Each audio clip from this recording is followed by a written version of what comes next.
Hello बच्चों, राधे राधे। आज हम स्टार्ट कर रहे हैं chapter 1 units and measurement, lecture number 9। And आज का टॉपिक है हमारा एरर्स। अब यार बच्चों देखो, अगर हम फिजिक्स पढ़ रहे हैं और अगर हमने एरर्स छोड़ दिया तो ये समझ लो फिर हम फिजिक्स पढ़ ही नहीं रहे हैं। ठीक है, तो सबसे पहले तो हम एरर्स को डिफाइन करने की बात करते हैं कि व्हाट इज एरर।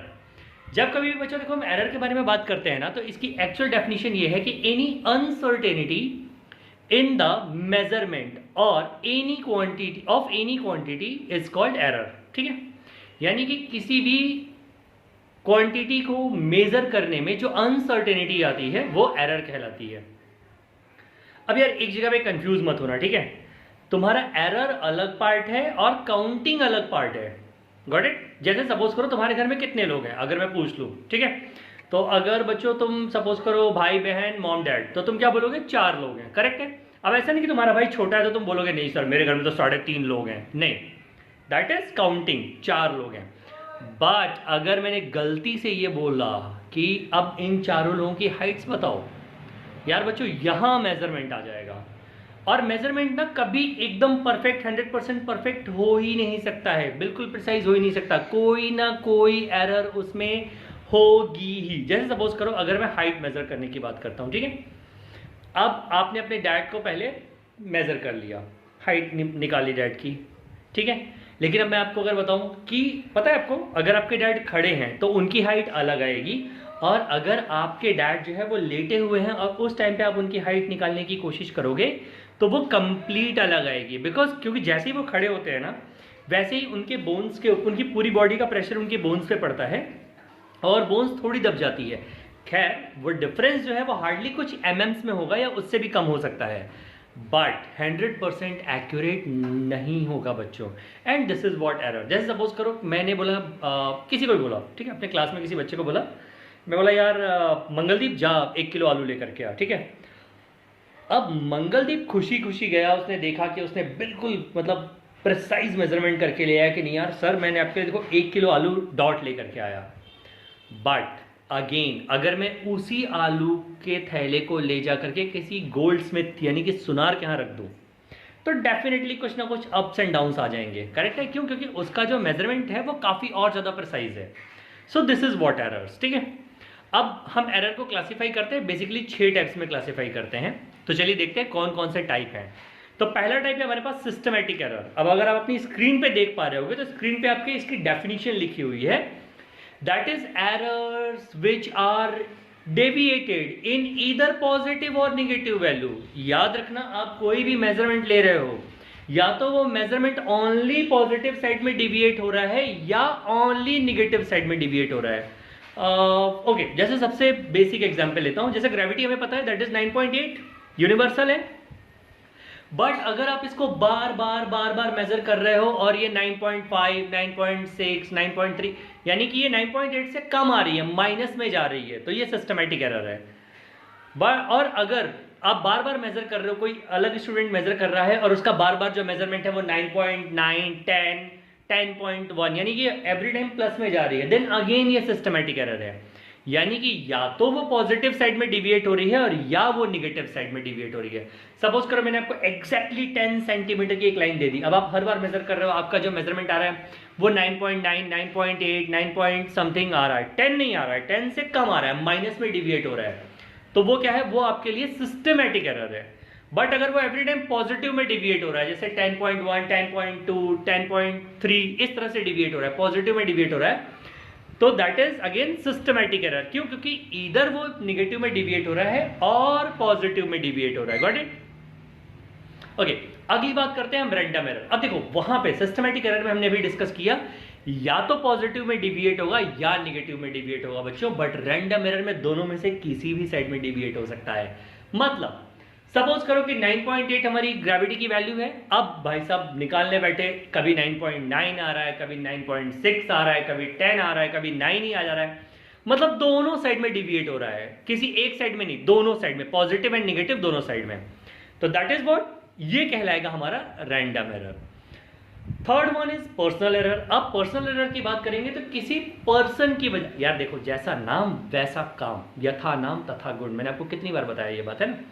सबसे इंटरेस्टिंग पता है क्या, फिजिक्स केमिस्ट्री एंड मैथमेटिक्स पढ़ने में मज़ेदार बात क्या है कि जो नाम है ना वैसी ही डेफिनेशन रहती है और वैसा ही एक्सप्लेनेशन रहता है। मतलब ऐसा नहीं है कि पर्सनल एरर है और एरर किसी और की होगी, नहीं, पर्सनल एरर है तो किसी न किसी पर्सन की एरर होगी, आपकी खुद की एरर है, ठीक है। जैसे सपोज करो आप टी निकालने की कोशिश कर रहे हो और बॉब को हमने बोला कि उसको स्लोली छोड़ना है और आपने बॉब को पूरी ताकत से, जैसे वो गाना है ना, सावन के झूलों ने तुझको बुलाया, और जोर से आपने पुश कर दिया उस बॉब को। So that is what, again ये एरर जो होगी वो क्या हो जाएगी, ये पर्सनल एरर हो गई, ठीक है। आपको उसकी स्ट्रिंग को स्ट्रेच नहीं करना था, आपने स्ट्रिंग स्ट्रेच कर दी, ये आपकी क्या हो गई, ये पर्सनल एरर हो गई, करेक्ट। अब आता है हमारे पास fourth, that is instrumental error. अच्छा, इंस्ट्रूमेंटल एरर में ही आपके least count error and zero error भी आती है, बट हम इसको अलग अलग डिस्कस करेंगे, ठीक है। इंस्ट्रूमेंटल एरर की बात करेंगे तो error due to uncertainty in instrument, यानी कि किसी इंस्ट्रूमेंट में अगर कोई अनसर्टेनिटी है तो वो कौन सी एरर कहलाएगी, वो इंस्ट्रूमेंटल एरर कहलाएगी। मतलब आपका इंस्ट्रूमेंट प्रॉब्लम कर रहा है आपके हर बार के रीडिंग्स में, ठीक है। अब इसमें देखो एक आता है तुम्हारा लीस्ट काउंट एरर। अब लीस्ट काउंट एरर क्या होता है, जैसे कि सपोज करो मेरे घर में एक घड़ी है, ठीक है। अब उसका प्रॉब्लम क्या है, उसका स्टॉप वॉच जो है ना, वो मैं जब प्रेस करता हूं तो मुझे काफी ताकत लगती है प्रेस करने पे, तब वो रुकता है, मतलब उसका वो बटन खराब है, गॉट इट। अब यार वो बटन अगर खराब है तो मतलब अगर मुझे 4 सेकंड पे उसको रोकना होगा और मैंने पूरी ताकत लगा दी तो वो एक आध सेकंड आगे लेके जाएगा या कुछ मिली सेकंड्स आगे लेकर के जाएगा। यानी कि अब क्या हो गया, ये एवरी टाइम रीडिंग को नहीं, सॉरी, ये आपकी इंस्ट्रूमेंटल एरर होगी, सॉरी माय मिस्टेक, इसको रेक्टिफाई करो।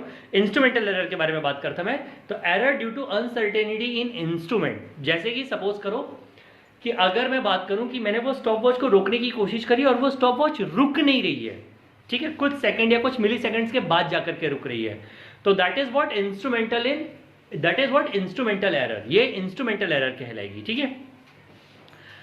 अब बात करते हैं लीस्ट काउंट एरर की। लीस्ट काउंट एरर में क्या होगा बच्चों कि सपोज करो जैसे आपके घर में, या और छोटा एग्जांपल लेते हैं, जैसे आप वेइंग स्केल पे जाते हो, ठीक है, जिम जाते हो आप, वहाँ पे जिम में वेइंग स्केल मेजरमेंट करने की कोशिश करते हो, तो वहाँ पे क्या होता है, आप जैसे ही स्केल पे खड़े होते हो तो वो स्केल जो है वो 10 ग्राम या 100 ग्राम पे सेट होती है। मतलब अगर सपोज करो कि उस स्केल की कैपेसिटी है कि वो 10, फिर देन 10.1, 10.2, 10.3, 10.5 ऐसा मेजर कर पा रही है, और अगर किसी का वेट जो है वो 10.123 हो गया, ठीक है, तो जो लास्ट का 2-3 है वो उसके लीस्ट काउंट में नहीं आएगा, करेक्ट है।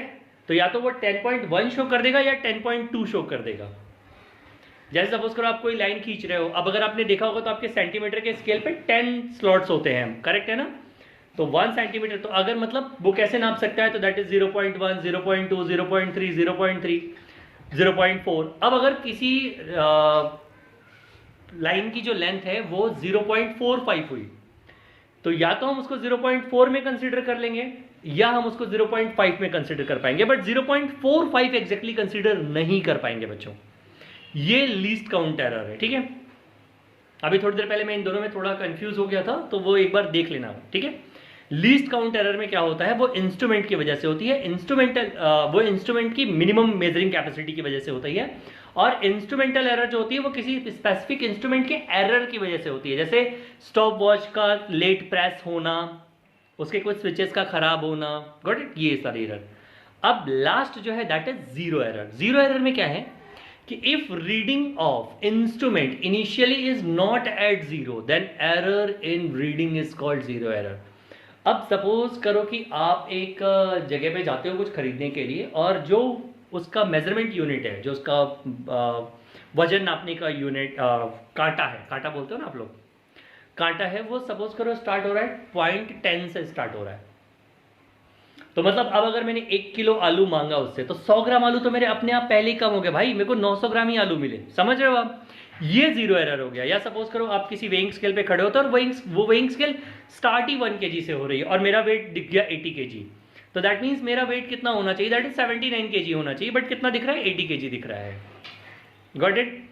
आप कोई इलेक्ट्रिक एक्सपेरिमेंट कर रहे हो और आपका जो एम्पियर मीटर या अमीटर है वो स्टार्ट हो रहा है 1 से रीडिंग बता रहा है 10, तो अब एक्चुअल रीडिंग आपने 10 लिख ली, बट वो एक्चुअल रीडिंग उसकी सिर्फ 9 एम्पियर ही है। So this is what, zero error.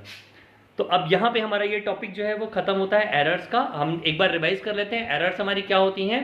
तो uncertainty in measurement of any quantity is called error. Error में हमारे पास 6 टाइप की एरर है। सिस्टमैटिक एरर जो कि दोनों साइड में डिविएट होती हैं, positive and negative both. Random error, positive और negative, that is systematic error.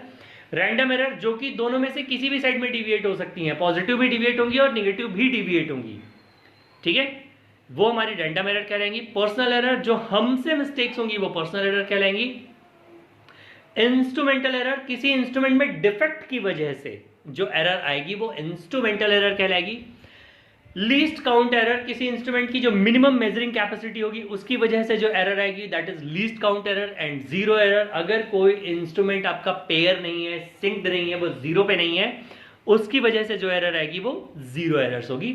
So I hope बच्चों ये टॉपिक आपको समझ में आ गया होगा, क्योंकि इसके आगे हम इसके न्यूमेरिकल सॉल्व करने वाले हैं जो कि absolute error, relative error and percentage error पे रहेंगे। सो वेरी सून मैं वो वीडियो भी अपलोड करता हूं। तब तक के लिए thank you so much. And अगर आपको वीडियो पसंद आ रही है और सीक्वेंस आपको समझ में आ रहा है ना बच्चों, तो प्लीज़ लाइक करो, कमेंट्स करो, और जो चीज़ें नहीं समझ में आ रही हैं उसको डेफिनेटली कमेंट करो ताकि मैं उस पर वीडियो बना करके आपके लिए अपलोड कर सकूँ। Thank you so much. Radhe Radhe.